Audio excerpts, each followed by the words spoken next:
जय हिंद साथियों, आप देख रहे हैं अपना यूट्यूब चैनल टाइम स्टडी। जी हाँ दोस्तों, आज हम बताने वाले हैं कि पृथ्वी यानी कि जल के बारे में। जल क्या होता है और जल कितने रूप में पाया जाता है। और आप जानते हैं गंगा के जल में कौन सा वायरस पाया जाता है। आज इसके लिए बेहतरीन जानकारी हम आप लोग लेंगे और इस वीडियो के माध्यम से आप कई अधिक जानकारी ले सकते हैं। और आप जानते हैं कि मैं सबसे पहला आज जल बताऊंगा और जल कितने प्रकार के होते हैं इसके बारे में हम जानकारी लेंगे। तो जैसा कि आप जानते हैं दोस्तों कि जल एक यौगिक होता है। जल क्या होता है भाई? एक यौगिक होता है और अकार्बनिक यौगिक होता है। क्या होता है? एक अकार्बनिक यौगिक होता है। इसका सूत्र क्या होता है? H2O होता है। क्या होता है सर? सूत्र H2O। ठीक है। जल जो होता है पृथ्वी का 3/4 भाग जल ही होता है। पृथ्वी का 3/4 भाग क्या होता है?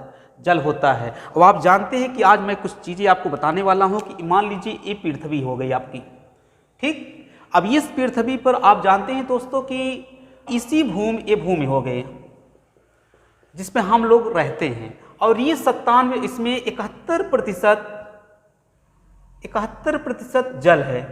क्या भाई? जल 71% जल है। अब उस जल में हम जानते हैं कि इसमें जो है 97%, कितना भाई? 97% आपका समुद्री जल है। समुद्री जल जो एकदम खारा होता है, जिसको हम लोग पीते नहीं हैं, जिसका और इस बचता है 57% में 3% में हम जानते हैं इसमें से 2% आपका निकल गया ग्लेशियर। दोस्तों 2% आपका ग्लेशियर निकल गया। ग्लेशियर का मतलब एकदम बर्फ के रूप में होता है ध्रुवों पर। अब जानते हैं उत्तराखंड में एक बाढ़ आया था, उसमें ग्लेशियर फट गया था। तो ये पानी एकदम ऐसे होता है कि उसमें बर्फ ऐसे छिपा रहता है और बर्फ के अंदर पानी रहता है, जिसको हम उपयोग में नहीं ला सकते हैं। तो 2% इसमें ग्लेशियर हो गया। अब इसी 1% बचता है कि जो भूमिगत जल है। क्या भाई? भूमिगत जल।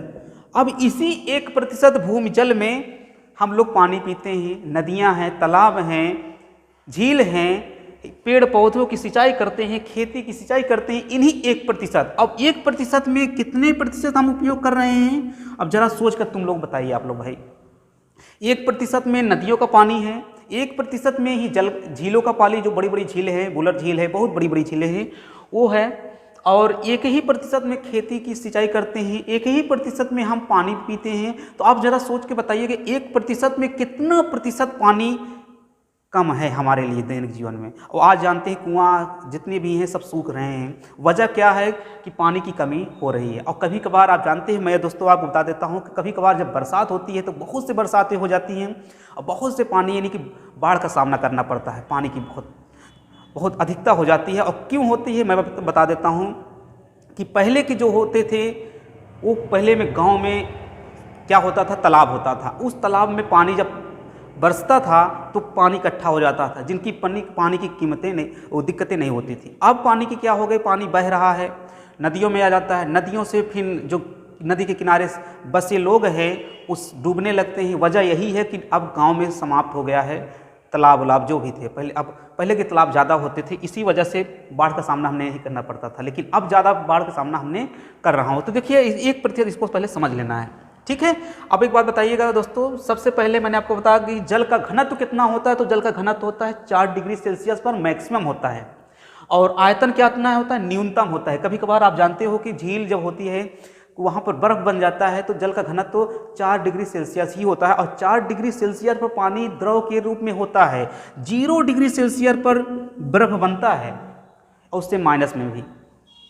तो जानते हैं कि जब झील उल बनता है तो झीलों में जब घनत्व हो जाता है 4 डिग्री सेल्सियस, उसके अंदर जितनी भी मछलियां रहती हैं सब जीवित रहती हैं। इसी वजह है कि जो बर्फ ऊपर तो बर्फ बन गया, नीचे की जो मछलियां हैं 4 डिग्री सेल्सियस पर तापमान पर हैं, ठीक है ना, क्योंकि वहां पर द्रव के रूप में होता है पानी, जो झील उल में बर्फ में जम जाता है। तो कोणीय संरचना इसकी क्या होती है भाई? कोणीय संरचना 104.4 अंश होता है। जल की संरचना कितनी होती है? 104.4 डिग्री सेल्सियस। जल इसमें डिग्री में। जल दिवस कब मनाया जाता है भाई? जल दिवस 22 मार्च को मनाया जाता है। जल दिवस कब मनाया जाता है? 22 मार्च को। चलिए भाई, जल दिवस कब मनाया जाता है भाई? जल दिवस 22 मार्च को मनाया जाता है, इतना याद रखना आप लोग। शुद्ध जल का क्वथनांक 100 डिग्री सेल्सियस होता है और गलनांक कितना होता है? 0 डिग्री सेल्सियस।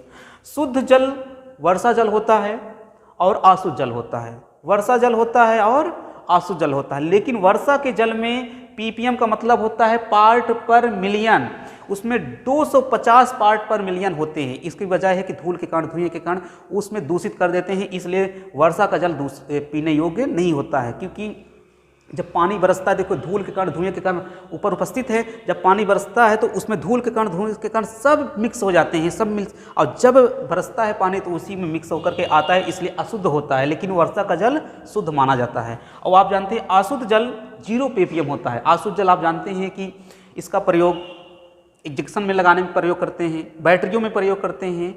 तो इसके बारे में बताऊंगा क्या होता है, कैसे बनता है, इसके बारे में हम बताएंगे। आप जानते हैं इसके और एक जानकारी और ले लीजिए। अशुद्ध जल का मतलब जैसे आप जानते हैं कि केतली होती है, उस केतली में जब भाप निकलती है तो भाप संघनित हो जाती है, ठंडी हो जाएगी, उसमें बल्ब पानी हो जाती है, तो पानी भाप जो होती है वही भाप अशुद्ध जल होता है। ठीक। भारानुसार जल क्या होता है? हाइड्रोजन और ऑक्सीजन के अनुपात में 1:8 होता है। आयतनानुसार क्या होता है? 2:1 के अनुपात में होता है, इतना याद रखना आप लोग। अशुद्ध जल क्या होता है? अशुद्ध जल भाई इसमें जानते हैं कि अशुद्ध जल समुद्री जल होता है। अशुद्ध जल क्या होता है? समुद्री जल होता है, क्योंकि उसमें बहुत से खनिज लवण घुले होते हैं और एकदम खारा होता है, पीने योग्य नहीं होता है, उससे हम नमक प्राप्त करते हैं। तो इतना याद रखना। कि और एक बात बता देते हैं कि जल 3 रूप में पाया जाता है। जल कितने रूप में पाया जाता है? 3, ठोस, द्रव, गैस के रूप में पाया जाता है। और एक बात याद रखना कि जब जल धातुओं से अपक्रिया करता है, जब जल धातुओं से अपक्रिया करता है तो हाइड्रोजन गैस उत्पन्न करता है। क्या करता है भाई?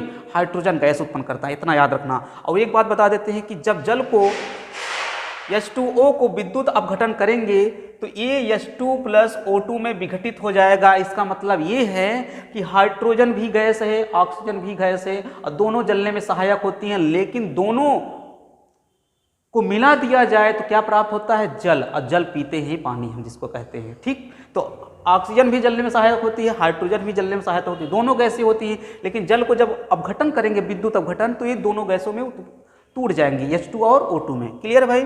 और एक बात बता देते हैं कि जल का हिमांक कितना होता है? 0 डिग्री सेल्सियस। जल का हिमांक 0 डिग्री सेल्सियस, इतना याद रखना। और एक बात ध्यान देना कि आप लोग बच्चों कि जो पॉइंट हम बताने वाले हैं कि गंगा का जल, किसका? गंगा के जल में कौन सा वायरस पाया जाता है?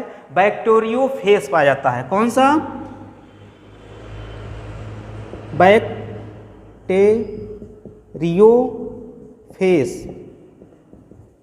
वायरस पाया जाता है। तो बच्चों आप लोग ध्यान देना कि गंगा के जल में कौन सा वायरस पाया जाता है? तो बैक्टीरियोफेज वायरस पाया जाता है, जिसकी वजह से वो कई दिनों तक पानी शुद्ध होता है, खराब कभी नहीं होता है, और कभी खराब ही नहीं होता जल्दी। क्यों? वजह क्या है कि उस जल में बैक्टीरियोफेज वायरस पाया जाता है, गंगा के जल में। तो ठीक है ना, इतना याद रखना और आप लोग काफ़ी जानकारी हो जाएगा। और मैं आपको बता देता हूँ कि जल कितने प्रकार के होते हैं। तो भाई आप लोग लिखना कि जल 4 प्रकार के होते हैं। कितने प्रकार के? जल के प्रकार, जल के प्रकार। तो जल सामान्यतः 4 प्रकार के होते हैं। पहला मैं बताऊंगा आसुत जल, आसुत जल, उसके बाद मृदु जल, उसके बाद कठोर जल, उसके बाद भारी जल। तो हैवी वाटर, आसु जल, मृदु जल, कठोर जल। कठोर जल में 2 कारण होते हैं। क्या कारण होता है? इसमें होता है कि स्थायी कठोरता और एक होती है अस्थायी कठोरता। अस्थायी कठोरता। तो मृदु जल किसे कहते हैं? जो साबुन के साथ आसानी से झाग देते हैं, जिसको आप लोग उपयोग करते हैं पानी पीने के योग में। हम लोग सामान्यतः बम्बा से पानी पीते हैं, नलके से पानी, टंकी जो भी होता है, बोरिंग पानी आता है, वो जब मृदु जल होता है। और कठोर जल होता है जिसमें नदियों का पानी हो गया, तालाब का पानी हो गया, जो साबुन के साथ आसानी से झाग उत्पन्न न करे। उसमें कई खनिज लवण घुले होते हैं। भारी जल हैवी वाटर इसको बोलते हैं। इसके बारे में बताऊंगा क्या होता है। इसका सूत्र होता है D2O। तो दोस्तों मैं अगले वीडियो में बताने वाला हूं कि इस जल के प्रकार में क्या क्या चीज़ें होती हैं। तो आप लोग एक बार देख लीजिएगा पुनः, और आप लोग को उम्मीद है कि समझ में आया होगा। और आप लोग अगर समझ में आया है तो अपने चैनल को सब्सक्राइब करिए और कमेंट करिए। ओके दोस्तों, धन्यवाद। जय हिंद।